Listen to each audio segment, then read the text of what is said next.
عن الزبير بن العوام رضي الله تعالى عنه قال قال رسول الله صلى الله عليه وسلم নবীজি সাল্লাল্লাহু আলাইহি ওয়াসাল্লাম বলেন লা আইয়াকুযা আহাদুকুম আহদুলাহু খায়রুল লাহু মিন আইয়াসআলান নাস। দেখেন কি কয়, তোমাদের কেউ রশি নিয়ে জঙ্গলে যাইবা, যাওয়ার পর লাকড়ি সংগ্রহ করবা, করার পর ওই রশি দিয়ে বাঁধবা, বাঁধার পর ওই লাকড়ি নিয়ে তুমি হালাল উপার্জন করবা।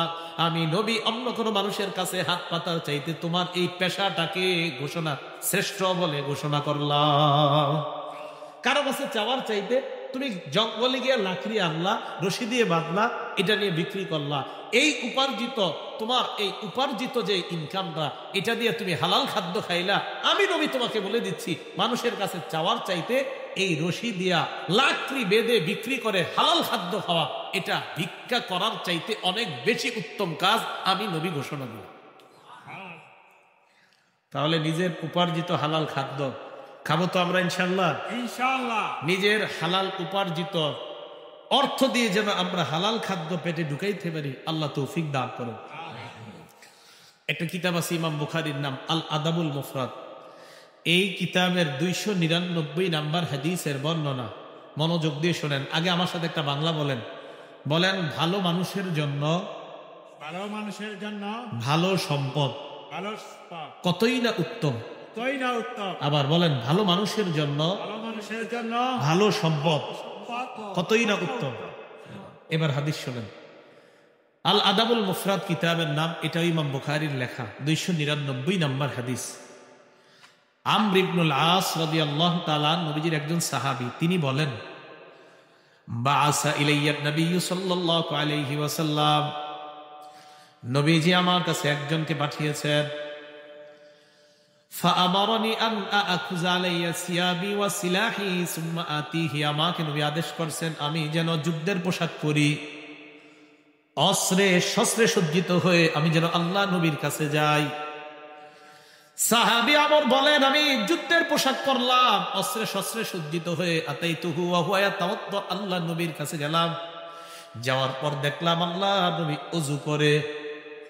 আমর ইবনুল আস অস্ত্রে শস্ত্রে যুদ্ধের পোশাক করে সজ্জিত হয়ে গেলেন। যাওয়ার পর দেখলেন নবী কি করে, ওযু করে। আমি নবীজির সামনে গিয়ে দাঁড়াইলাম। ফা সাআদা ইলাইয়াল বাসর, নবীজি আমার দিকে এইভাবে তাকাইলেন, গভীর দৃষ্টি দিলেন আমার দিকে। ওযু করা অবস্থায় মুখ উপরে উঠাইল, তাকালেন, গভীর দৃষ্টি দিলেন, ভালোভাবে দেখলেন। সুম্মা তাআ, এরপর মাথা নিচে করলেন। এরপর নবী বললেন, ইয়া আমর, ইন্নী উরিদু আন আবআসাকা আলা জাইশিন ফায়ুগনিমুকাল্লাহ, আমি তোমাকে এমন একটা দলের সেনাপতি হিসাবে পাঠাইতে চাই, যে জল জিহাদের ময়দানে যাওয়ার পর আমার আশা তোমাকে আল্লাহ অনেক গনিমতের মালের মালিক বানাবেন, সম্পদ দিবেন। কথাটা মন দিয়ে শুনেন।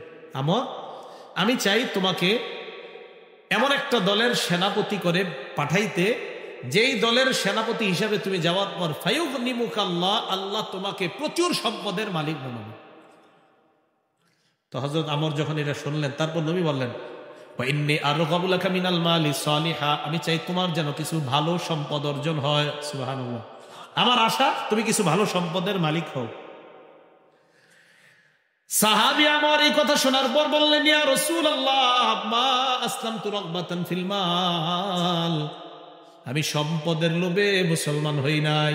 সুবহানাল্লাহ, ইন্নামা আসলামতু রাগবাতান ফিল ইসলাম, আমি দুইটা কারণে মুসলমান হয়েছি। এক নাম্বার রগবাতান ফিল ইসলাম, ইসলামের আকর্ষণে মুসলমান হয়েছি। দুই নাম্বার ফাকুনু মা রাসূলিল্লাহি সাল্লাল্লাহু আলাইহি ওয়াসাল্লাম, আমি মুসলমান হওয়ার দ্বিতীয় কারণ, মুসলমান হলে আমি আল্লাহ নবীর সাথে থাকতে পারবো, এই আশায় আমি মুসলমান হলাম। হুজুর, আমি ইসলামের আকর্ষণে আর আমি আপনার সাথে থাকতে পারবো, এই আকর্ষণে আমি মুসলমান হয়েছি।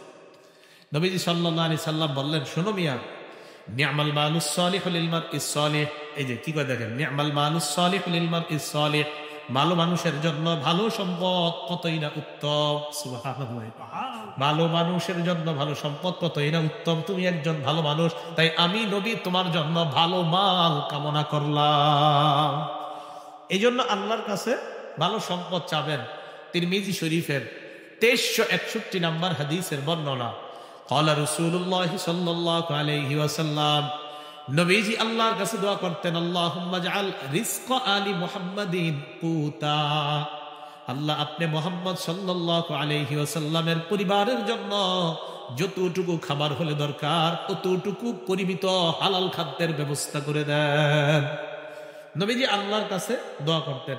আর আমাদের অবস্থা তো এমন, আমাদের সম্পদ যত হয় আরো দরকার, ঠিক না? কি বলেন, ঠিক না?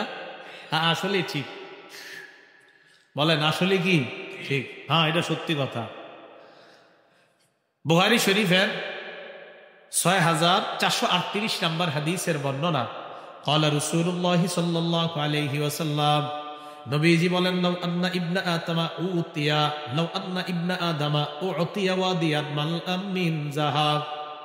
আদম সন্তানকে যদি একটা পুরা এলাকা পরিমাণ স্বর্ণ দেওয়া হয়, পুরা এলাকাটা স্বর্ণ, এই পুরা এলাকা ভর্তি স্বর্ণ যদি দেওয়া হয়, আদম সন্তানকে যদি একটা উপত্যকা দেওয়া হয়, যে উপত্যকার মধ্যে অন্য কিছু নাই, শুধু স্বর্ণ আর স্বর্ণ, এই পুরা একটা উপত্যকা স্বর্ণ যদি দেওয়া হয়, আদম সন্তান বলবে, আহাব্বা ইলাইহি সানিয়া, আমার দ্বিতীয়টা লাগবে। নবীজি বলেন, ওয়ালাউ উতিয়া সানিয়া, দ্বিতীয়টা যদি দেওয়া হয়, আদম সন্তান বলবে, আহাব্বা ইলাইহি সালিসা, আমার তৃতীয়টা লাগবে। নবীজি বলেন, লা ইয়াসুদ্দু জাওফা ইবনি আদমা ইল্লা তুরাব, আদম সন্তানের পেট স্বর্ণ ভরে না, রূপা ভরে না। আদম সন্তানের পেট মাটির নিচে যখন আমরা দাফন করি, নবী বলেন, মাটি শুধুমাত্র আদম সন্তানের পেট ভরে। আদম সন্তানের পেট কে ভরে? মাটির নিচে দিয়ে আসি, ব্যাস শেষ, এই পেট ভরে যায়। তো আদম সন্তানের পেট স্বর্ণ দিয়ে ভরে না, রূপা দিয়ে ভরে না, মাটি দিয়ে আদম সন্তানের পেট ভরে। নবীজি সাল্লাল্লাহু আলাইহি সাল্লাম সহিহ বুখারী 6417 নম্বর হাদিসের বর্ণনা দেখেন, এখানে কি আসছে? আর আব্দুল্লাহ ইবনে মাসউদ রাদিয়াল্লাহু তাআলা আনহু قال خط رسول الله সাল্লাল্লাহু আলাইহি ওয়াসাল্লাম খাত্তান মুরাব্বাআ। আব্দুল্লাহ ইবনে মাসউদ বলেন, আল্লাহর নবী একটা চতুর্ভুজ আঁকলেন। কি ভুজ? চতুর্ভুজ। চতুর্ভুজ। খাত্ত খাত্তান ফিল ওয়াসাতি খারিজাম মিনহু, মাঝখানে একটা লম্বা দাগ দিলেন, এই দাগটা চতুর্ভুজের বাহিরে নিয়ে গেলেন। আবার বলছি, নবীজি একটা চতুর্ভুজ আঁকলেন, মাঝখানে একটা দাগ দিলেন, দাগটা চতুর্ভুজের বাহিরে নিয়ে গেলেন। নবীজি বলেন, শোনো তোমরা, হাদাল ইনসান, মাঝখানের দাগটা হলো মানুষ। বলেন, মাঝের দাগটা কি? মানুষ। দাগের আশেপাশে যে চতুর্ভুজটা দেখো, হাজা আজালুহু, এটা হলো মানুষের হায়াত, এটা মানুষের হায়াত। নবীজি বলেন, শোনো তোমরা, দাগের বাহিরে যেটা গেছে আমালুহু, এটা হলো মানুষের আশা। মানুষ মারা যায়, তার জীবন চলে যায়, আশাটা থেকে যায়, কারণ তার আশা জীবনের বাহিরে। দেখেন, নবীজি বলেন, আশা, জীবন এতটুকু, আশা এতটুকু। মানুষের জীবন শেষ হয়ে যায়, আশাগুলা থেকে যায়। আচ্ছা দেখেন তো, একটু হলো জীবন, দাগের বাহিরে হলো আরেকটু অংশ, তাহলে দাগের বাহিরেরটা কি ভিতরে না বাহিরে? নবী কয়, মানুষ মারা যায়, আশা থেকে যায়। মানুষের আশা কখনো পূর্ণ হয় না, মানুষ মারা গেলে মাটি তার আশা পূর্ণ করতে পারে। বুখারী শরীফের 6420 নম্বর হাদিসের বর্ণনা, ক্বালা রাসূলুল্লাহ সাল্লাল্লাহু আলাইহি ওয়াসাল্লাম, নবীজি বলেন, লা ইয়াজালু কলবুল কাবীরি শাবান ফিসনাতাইন, বুড়া মানুষের অন্তর দুই ক্ষেত্রে যুবক হয়। বুড়া মানুষের অন্তর কয় ক্ষেত্রে যুবক হয়? বলেন, বুড়া মানুষের অন্তর যুবক হয় কয় ক্ষেত্রে? এক নাম্বার, ফি হুব্বিল মাল, সম্পদের মোহাব্বতে বুড়া মানুষের অন্তরটা যুবক হয়। দুই নাম্বার, অতুলিল আমাল, লম্বা আশা। তাহলে মানুষ বুড়া হয়, তার আশা দুই ক্ষেত্রে যুবক হয়। এক, আরো সম্পদ চাই, আরো সম্পদ চাই। দুই নাম্বার, লম্বা আশা। কেউ কাকা কই যান? মসজিদে যাই। কি করতে? জোহরের নামাজ পড়তে। মনটা খারাপ কেন? কার বইল না বাতিজা, 5টা ছেলে সাউথ আফ্রিকা পাঠাইছে, আর একটা বাকি আছে এখনো। 5টার বেতন আছে মোটামুটি, কথার কথা ইতালি হইলে আর বেশি, কথার কথা ধরে নেন 50-60 লাখ বেতন আছে। আর বইল না, ছোট ছেলেটা বাংলাদেশে কোনো মতে একটা চাকরি করে, এই 30-40 হাজার পায়, এই টেনশনে আর বাঁচতাছি না। কাকার বয়স 72। তাহলে আশা কি? কাকার আশাটা কি বুড়ো হইতেছে না যুবক? কিন্তু কাকার বয়স বাড়তেছে। তো নবীজি সাল্লাল্লাহু আলাইহি সাল্লাম বলেন, মানুষ বাড়তে থাকে, মানুষের বয়স বাড়তে থাকে, তার আশা যুবক হতে থাকে। মানুষ মারা যায়, আশাগুলা থেকে যায়। সত্যি কথা বলেন তো, কত মানুষ কবর দিলাম আমরা, তার হাজারো আশা দুনিয়াতে আছে না নাই? আল্লাহ কথাগুলা বোঝার তৌফিক দান করেন। তো বলছিলাম রাসূলুল্লাহ সাল্লাল্লাহু আলাইহি ওয়াসাল্লাম কি বললেন? ভালো মানুষের জন্য ভালো সম্পদ, আর দোয়া করলেন আল্লাহ মুহাম্মদ সাল্লাল্লাহু আলাইহি সাল্লামের পরিবারকে ততটুকু সম্পদ দেন যতটুকু তাদের জন্য প্রয়োজন। আল্লাহ বোঝার তৌফিক দান করেন। এক হাদিসের মধ্যে নবী বলেন, 3 গুণ যার মধ্যে পাওয়া যাবে ওই ব্যক্তি সুখী মানুষ। বলেন, সুখী মানুষের কয় গুণ? 3 গুণ। সুখী মানুষের কয় গুণ? তিরমিজি শরীফের 2346 নম্বর হাদিসের বর্ণনা। قال رسول الله صلى الله عليه وسلم, নবীজি সাল্লাল্লাহু আলাইহি ওয়াসাল্লাম বলেন, মান আসবাহা মিনকুম আমিনান ফি সিরবিহি, 1 নাম্বার তোমাদের কেউ যদি সকালবেলা এমন হয় তার পরিবার নিয়ে সে শান্তিতে আছে। সকালে তুমি ঘুম থেকে উঠলা, উঠার পর দেখলা তোমার পরিবার নিয়ে তুমি সুখে শান্তিতে আছো। 2 নাম্বার মুআফান ফি জাসাদিহি, দেখলা তোমার শরীরটা সুস্থ আছে। 3 নাম্বার ইনদাহু কুতু ইয়াউমিহি, তুমি দেখলা তোমার কাছে একদিনের খাদ্য আছে। 1 নাম্বার তোমার পরিবার নিয়ে তুমি শান্তিতে আছো, 2 নাম্বার তোমার শরীরটা সুস্থ আছে, 3 নাম্বার তোমার কাছে একদিনের খাদ্য আছে। নবীজি বলেন, ফাকা আন্নামা হিজাত লাহুদ দুনিয়া, এই ব্যক্তির জন্য কেমন যেন পুরা দুনিয়ার কল্যাণ একত্রিত করা হয়েছে। সকালবেলা দেখছেন পরিবার নিয়ে ভালো আছে, শরীরটা সুস্থ আছে, একদিনের খাবার আছে। নবীজি কয় শুকরিয়া আদায় করো, তুমি দুনিয়ার সুখী মানুষ। সুবহানাল্লাহ। ভাই কথাগুলো মনে থাকবে তো? আল্লাহ বোঝার তৌফিক দান করেন। আল্লাহ পাক রব্বুল আলামিন সূরা বাকারা 168 নম্বর আয়াতে বলেন, ইয়া আইয়ুহান নাসু কুলু মিম্মা ফিল আরদি হালালান তাইয়্যিবা, হে মানুষ তোমরা দুনিয়ার মধ্যে যা হালাল যা পবিত্র তা তোমরা খাও। সূরা তাহার 81 নম্বর আয়াতে আল্লাহ বলেন, ফাকুলু মিম্মা, সূরা তাহার 81 নম্বর আয়াতে আল্লাহ বলেন, কুলু মিন তাইয়্যিবাতি মা রাযাকনাকুম, আমি আল্লাহ তোমাদেরকে যা দিয়েছি এর থেকে তোমরা পবিত্রতা খাও। সূরা নাহালের 114 নম্বর আয়াতে আল্লাহ বলেন, ফাকুলু মিম্মা রাযাকাকুমুল্লাহু হালালান তাইয়্যিবা, আমি আল্লাহ তোমাদেরকে যা দিলাম এই হালাল পবিত্র তোমরা খাও। ওয়াশকুরু নি'মাতাল্লাহ, আল্লাহর নিয়ামতের শুকরিয়া আদায় করো।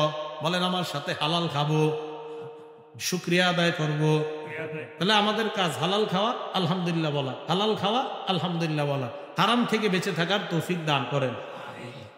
সহিহ বুখারী 2059 নম্বর হাদিসের বর্ণনা। এই হাদিসটা নবীজি আমাদের যুগের সাথে কি মিলে না আরো অপেক্ষা করতে হবে? আগে হাদিস শুনেন, শোনার পর আপনারাই বললেন। قال رسول الله صلى الله عليه وسلم, নবীজি সাল্লাল্লাহু আলাইহি ওয়াসাল্লাম বলেন, ইয়াতি আলান নাসি জামান, এমন একটা সময় আসবে, লা ইউবালিল বারউ মা আখাযা মিনহু, মানুষ কোনো পরোয়া করবে না সে কোথা থেকে কামাই করলো। আমিলাল হালালি আমিনাল হারাম, সে কি হালাল পথে কামাই করলো না হারাম পথে কামাই করলো, কোনো পরোয়া করবে না। নবী বলছে এই জামানাটা আসবে, আসবে, আসবে, আইসা গেছে। পকেটে আসলেই হলো, হারাম পথে আসুক হালাল পথে আসুক কোনো সমস্যা নাই, আসলো হলো, বাস পকেটে ঢুকাইলাম। নবীজি কয় মানুষ পরোয়া করবে না সে হালাল কামাই করলো না হারাম কামাই করলো। আল্লাহ আমাদের সকলকে হালাল কামাই করার তৌফিক দান করেন। আমিন। একটা কিতাব আছে নাম তাখরিজু শরহিস সুন্নাহ, এই কিতাবের 4113 নম্বর বর্ণনা। আন আব্দুল্লাহ ইবনে মাসউদ রাদিয়াল্লাহু তাআলা আনহু قال, আব্দুল্লাহ ইবনে মাসউদ রাদিয়াল্লাহু তাআলা আনহুর বর্ণনা, তিনি বলেন, ইয়া আইয়ুহান নাস ইত্তাকুল্লাহ, হে মানুষ তোমরা আল্লাহকে ভয় করো। লা ইয়াহমিলান্নাকুম ইস্তিবতাউর রিজকি আন তাতলুবুহু বিমাআসিল্লাহ। অনুবাদটা মন দিয়ে শুনেন। হালাল কামাই যদি দেরিতে, হালাল কামাইয়ের লাভ যদি দেরিতে আসে, হালাল কামাইয়ের ফলাফলটা যদি আসতে দেরি হয়, এই দেরি হওয়াটা যেন তোমাদেরকে দ্রুত কামাইয়ের প্রতি উদ্বুদ্ধ না করে। আবার বলছি, হালাল পদ্ধতিতে কামাইয়ের ফলাফল আসতে যদি দেরি হয়, এই দেরি হওয়াটা যেন তোমাদেরকে হারাম পথে বেশি কামাইয়ের প্রতি উদ্বুদ্ধ না করে। আবার বলছি, হালাল পথে তোমার কাছে উপার্জন আসতে যদি দেরি হয়, এই দেরি হওয়াটা যেন তোমাদেরকে নাফরমানির মাধ্যমে দ্রুত অবৈধ পন্থায় বড়লোক হওয়ার প্রতি উদ্বুদ্ধ না করে হালাল কামাই করতেছেন, কৃষি কাজ করেন, তো আপনি তো জানেন 1 মাস পরে এটা উঠাইবেন, 2 মাস পরে আল্লাহ আমারে ধান দিবে, এরপর উঠাবো, এরপর নিব, এরপর কিছু টাকা পাবো, একটু দেরি হইতেছে না? আপনার দোস্ত আপনার নিয়ে যাবে কই, ওই যে আপনাদের এই খিদিরপুর বাজার আসেনি, 5 দোনা বাজারে নিয়ে যায়, বলবে এই অফিসে ঢুক, তো ঢুকাইছে একটা অফিসে, ঢুকানোর পর কয় তুই এই যে প্রত্যেক বছর কৃষি কাজ করস, কি লাভ করস না করস, তো উনি বলে আলহামদুলিল্লাহ ভাই, এর বন্ধু আমি ভালো আছি, আজকে অফিসে নিয়ে গেছে। নিয়ে যাওয়ার পর আপনি দেখলেন অফিসের পিছনে লেখা আল্লাহ ব্যবসা হালাল করেছেন, সুদ হারাম করেছেন, মাশাআল্লাহ খুব সুন্দর কথা লেখা। সেখানে বসার পর আপনারা বুঝাবে, দ্রুত ধনী হওয়ার উপায় কতগুলা দেখাবে বসে বসে। তা আপনিও দেখলেন ঠিকই তো, এত দ্রুত ধনী হওয়া যায়। আলেমদের কাছে এসে বলছেন, আলেমরা কবে এটা তো হালাল পন্থা, এটা তো হারাম, এটা তো হালাল পন্থা না, এটা হারাম পন্থা। তাহলে আপনার বন্ধু আপনাকে হারাম ভাবে খুব দ্রুত ধনী হওয়ার উপায় শিখাইলো, অথচ ঘরের মধ্যে গিয়ে দেখলেন লেখা আহাল্লাহুল বাইআ ওয়া হাররামার রিবা, আল্লাহ ব্যবসা হালাল করেছেন, সুদকে হারাম করেছেন। ভালো করে মনে রাখবেন, লেবেল লাগাইলো ব্যবসা হালাল আর সুদ হারাম, আর কর্মকাণ্ড সব সুদি কারবার করা, এটা মনে রাখবেন। কিয়ামত পর্যন্ত আপনি কোরআনের আয়াতের লেবেল লাগায়া সুদ যদি আপনি লেনদেন করেন, সুদ কিয়ামত পর্যন্ত হারাম, লেবেল লাগাইলেও হারাম, না লাগাইলেও হারাম, হারাম হারাম, এটা হালাল হবে না। আপনার দোস্ত আপনারা নিয়ে দ্রুত ধনী হওয়ার উপায় বুঝাইছে, হারাম পন্থায় এইভাবে ধনী হওয়া যায়। আল্লাহ আমাদেরকে হারাম পন্থায় 4 আনা পয়সা থেকে হেফাজত করেন। ভাই মনে থাকবে কথাগুলা? তিরমিজি শরীফ 2376 নম্বর হাদিসের বর্ণনা, রাসূলুল্লাহ সাল্লাল্লাহু আলাইহি ওয়াসাল্লাম কি সুন্দরভাবে একটা উদাহরণ দিছে দেখেন। 20টা 30টা বকরি এক জায়গায়, কথাটা মন দিয়ে শোনেন। একটা বকরি পালের মধ্যে 2টা ক্ষুধার্ত বাঘ আপনি ছেড়ে দিছেন। অনেকগুলা বকরির মাঝে কয়টা ক্ষুধার্ত বাঘ? 2টা। বকরিগুলা থাকবে না শেষ হয়ে যাবে? 2 ক্ষুধার্ত বাঘ পাঠাইছেন বকরির কাছে। এবার নবীজি কি বলে দেখেন, ক্বালা রাসূলুল্লাহ সাল্লাল্লাহু আলাইহি ওয়াসাল্লাম, নবীজি বলেন, মা জিবানে জাইআন ফি গনামিন বিআফসাদা লাহা বিন হিরসিল মারই আলাল মালি ওয়াশশারাফি লিদীনিহি। নবীজি বলেন, 2টা ক্ষুধার্ত বাঘ কোন বকরি পালের মধ্যে পাঠানোর পর ওই 2 ক্ষুধার্ত বাঘ ওই বকরি পালের জন্য যতটা ক্ষতিকারক, এর চাইতে বেশি একটা মানুষ অবৈধ পন্থায় সম্পদের লোভ করা, অবৈধ পন্থায় মর্যাদার লোভ করা, তার ধর্মের জন্য ওই ক্ষুধার্ত বাঘের চাইতে আরো বেশি ক্ষতিকারক। না বুঝেন নাই মনে হয়, আবার বলছি। 2টা ক্ষুধার্ত বাঘ আপনি পাঠাইছেন বকরি পালের মধ্যে। নবীজি বলেন, এই 2 ক্ষুধার্ত বাঘ বকরিগুলার জন্য যতটা না ক্ষতিকারক, এর চাইতে বেশি ক্ষতিকারক কোন মানুষ হারাম পন্থায় সম্পদের লোভ করা আর হারাম পন্থায় পদমর্যাদার লোভ করা। এই 2 লোক বকরির জন্য ক্ষুধার্ত বাঘ যতটা ক্ষতিকারক, এর চাইতে বেশি ওই ব্যক্তির জন্য, তার ধর্মের জন্য এই লোভ আরো বেশি ক্ষতিকারক। আল্লাহ আমাদেরকে বুঝার তৌফিক দান করেন। তাহলে হারাম আমাদের জন্য কি ভালো না ক্ষতিকারক? হারাম আমাদের ধর্মের জন্য, আমার নিজের ধর্ম, এটার জন্য কি ক্ষতিকারক না ভালো? ক্ষতিকারক। আল্লাহ আমাদের ধর্ম হেফাজত করার তৌফিক দান করেন। তিরমিজি শরীফ 2416 নম্বর হাদিস। সারা জীবন মনে রাখবেন, 5 প্রশ্ন করার আগে আপনার 2 পা কিয়ামতের মাঠে নড়বে না। কয় প্রশ্ন? 5। ক্বালা রাসূলুল্লাহ সাল্লাল্লাহু আলাইহি ওয়াসাল্লাম, নবীজি বলেন, লা তাজুলু কদামা ইবনি আদম হাত্তা ইউসআলা আন 50। 5 প্রশ্ন করার আগে কিয়ামতের ময়দানে আদম সন্তানের 2 পা নড়বে না। সাউথ আফ্রিকা যারা আছেন তাদেরকেও কথাগুলো জানায় দিবেন 5 প্রশ্ন করার আগে। কয় প্রশ্ন? 1 নম্বর, নবরিহি ফিমা আফনা, জীবন সম্পর্কে, জীবন আপনি কোথায় কাটাইছেন। 2 নম্বর, আন শাবাবিহি ফিমা আবলা, যৌবন সম্পর্কে, যৌবন আপনি কোথায় নষ্ট করছেন। রাত 12টার পর দরজা লাগিয়ে মোবাইল সামনে রাইখা যৌবন অন্য জায়গায় নষ্ট করেন নাই তো? যদি করেন, কিয়ামতের ময়দানে পা নড়বে না, প্রশ্নের উত্তর দেওয়া লাগবে। 3 নম্বর, আন মালিহি, সম্পদের ব্যাপারে জিজ্ঞাসা করা হবে। দেখেন 3 আর 4 শুনেন। মিন আইনা তাসাবা, সম্পদ কোথায় থেকে কামাই করছো। 4 নম্বর, ফিমা আনফাক, কোথায় ব্যয় করছো। 3, সম্পদ কোথা থেকে কামাই করছো, হালাল পন্থায় কামাই করছো। 4, সম্পদ কি হালাল জায়গায় লাগিয়েছো। অনেক মানুষ আছে কামাই করে হালাল ভাবে, লাগায় হারাম, কামাই করে হালাল ভাবে হারাম জায়গায় খরচ করে। 48 ইঞ্চি 58 ইঞ্চি একটা টেলিভিশন কিনে দিলেন, এটা কোন জায়গায় লাগাইলেন টাকা? তাহলে হালাল পন্থায় কামাই করে হারাম জায়গায় যদি টাকা লাগান, এই হিসাব আল্লাহর কাছে দিতে হবে। আল্লাহ আমাদেরকে হারাম থেকে বেঁচে থাকার তৌফিক দান করেন। 5 নাম্বার, ওয়ান ইলমিহি বিমাজা আবিলা ফিমা আলিমা, তুমি যে বিদ্যা শিখলা এই বিদ্যা অনুযায়ী তুমি আমল করছো কিনা। আপনি একটা জিনিস জানলেন, এই যে আজকে আমার কাছ থেকে জানলেন হালাল উপার্জন করতে হবে, হারাম থেকে বাঁচতে হবে, এটা জানার পরে অনুযায়ী আপনি আমল করছেন কিনা কিয়ামতের মাঠে এটারও প্রশ্নের জবাব দিতে হবে। আল্লাহ আমাদের সকলকে এই 5 প্রশ্নের যথাযথ জবাব দুনিয়াতে রেডি করে কবরে যাওয়ার তৌফিক দান করেন। এখন কথা হলো এই হারাম থেকে বাঁচবেন কিভাবে? বন্ধু নির্বাচনে সংযত হন। বন্ধু যদি সুদখোর হয়, এটা আপনার সুদখোর বানাবে। বন্ধু যদি হালাল পন্থায় উপার্জন করে, এটা আপনাকে হালালের দিকে উদ্বুদ্ধ করবে।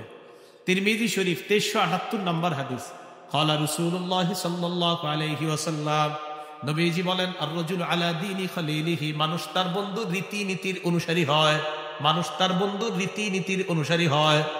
ফালইয়ানজুর আহাদুকুম মাইয়ুখালিল, তোমাদের প্রত্যেকে যেন বন্ধু নির্বাচনে সতর্ক হয়। কারে বন্ধু বানাইলা ভেবে চিন্তে বানাইবা, বন্ধু ভেবে চিনতে বানাইবা। আল্লাহ আমাদের সকলকে সঠিক বন্ধু নির্বাচন করার তৌফিক দান করেন। এই জন্য আল্লাহর কাছে দোয়া করবেন, আল্লাহ আমার ব্যবসায়ী পার্টনার গুলা যেন ভালো হয়, আল্লাহ আমার কলিগ গুলা যেন ভালো হয়, আল্লাহ আমি যাদের সাথে উঠা বসা করি তারা যেন ভালো হয়। আল্লাহ আমাদেরকে এই দোয়া করার তৌফিক দান করেন। বুখারী শরীফের 3842 নম্বর হাদিসটা শুনেন। আনা আয়েশা সিদ্দিকা রাদিয়াল্লাহু তাআলা আনহা ক্বালাত কানা লি আবি বকর রাদিয়াল্লাহু তাআলা আনহু গুলাম, আবু বকর সিদ্দিক রাদিয়াল্লাহু তাআলা আনহুর একজন গোলাম ছিলেন। ফাজাআ ইয়াওমান বিশাইইন, একদিন উনি কি জানি নিয়ে আসছে, আবু বকর সিদ্দিককে খাইতে দিলেন। আবু বকর সিদ্দিক ওই খাবার খায়, খাবার খাওয়ার পর গোলাম বলে, আতাদ্রি মা হাযা, হুজুর আপনি জানেননি আপনারে কি খাওয়াইছি? আবু বকর কয়, না, কি খাওয়াইছো? তুমি তো আমারে হালাল জিনিসে খাওয়াও, আজকে কি খাওয়াইছো? গোলাম জবাব দেয়, কুনতু তাকাহানতু ফিল জাহিলিয়া, তাকাহানতু ফিল জাহিলিয়া, আমি জাহিলি যুগে ভাগ্য গণনা করতাম। নাউযুবিল্লাহ। কি গণনা? কি গণনা? হাত দেখে কয়ে দেয় কি হইব না হইব, বুদা কাজ জানি আর কি। ইনি বলেন, মা উহসিনুল কাহানাতা ইল্লা আন্নী খাদাতুহু, আমি ভাগ্য গণনা টনা কিছু জানতাম না, আমি হুদাই মানুষকে ধোকা দিতাম। তিনি বলতেছে, তো এরপর কি হয়েছে বলো? জাহিলি যুগে এক ব্যক্তির ভাগ্য গণনা করেছিলাম, ওই ব্যক্তির সাথে আমার সাক্ষাৎ, ওই ব্যক্তি আমাকে পারিশ্রমিক দিছে। তারপর ওই পারিশ্রমিক দিয়ে খাদ্য এনে আপনারে খাওয়াইলাম, অথবা এই খাদ্যটাই পারিশ্রমিক আপনারে দিলাম, আপনি খাইলেন। আবু বকর সিদ্দিক কয়, সর্বনাশ, কি খাওয়াইলা? ফাদখালা ইয়াদাহু, মুখে হাত ঢুকাইছে। আর ঢুকানোর পর ফাকা কুল্লা শাইইন ফি বাতনিহি, পেটে যা আছে সব বমি করে ফেলায়া দেয়। হারাম ঢুকাইবেন, হারাম পেটে রাখবেন, আর খালি দোয়া করবেন, হুজুর দোয়া কবুল হয় না কেন? পেটে হারাম, দোয়াটা কবুল হবে কিভাবে? আল্লাহ আমল করার, আমাদের সকলকে হালালের উপরে চলার, হারাম থেকে বেঁচে থাকার তৌফিক দান করেন। তাইসালা ইবনে মাইয়াস এক তাবিঈর নাম। আব্দুল্লাহ ইবনে ওমর রাদিয়াল্লাহু তাআলা আনহুর কাছে আসছে। আসার পর বললেন, আমি কিছু গুনাহ করেছি, এই গুনাহগুলা কবিরা গুনাহ। আব্দুল্লাহ ইবনে ওমর কয়, কি গুনাহ? কয়, এটা এটা। ইবনে ওমর কয়, না না, এইগুলা কবিরা গুনাহ না, বড় বড় কবিরা গুনাহ, ভয়ঙ্কর কবিরা গুনাহ হলো 9টা। বলেন কয়টা? 1 নাম্বার শিরকু বিল্লাহ, আল্লাহর সাথে শিরিক করা। 2 নাম্বার কতলু নাসামা, নর হত্যা করা, মানুষ হত্যা করা। 3 নাম্বার কসফুল মুহসানা, সতী সাদী নারীর উপর মিথ্যা অপবাদ দেওয়া। 4 নাম্বার আকলুর রিবা, সুদ খাওয়া। 5 নাম্বার আকলু মালিল ইয়াতীম, ইতিমের সম্পদ অন্যায়ভাবে ভক্ষণ করা। 6 নাম্বার আল ফিরারু মিনাজ জাহফি, জিহাদের ময়দান থেকে পলায়ন করা। 7 নাম্বার ইলহাদুন ফিল মসজিদ, মসজিদের মধ্যে ধর্মদ্রোহী কাজ করা।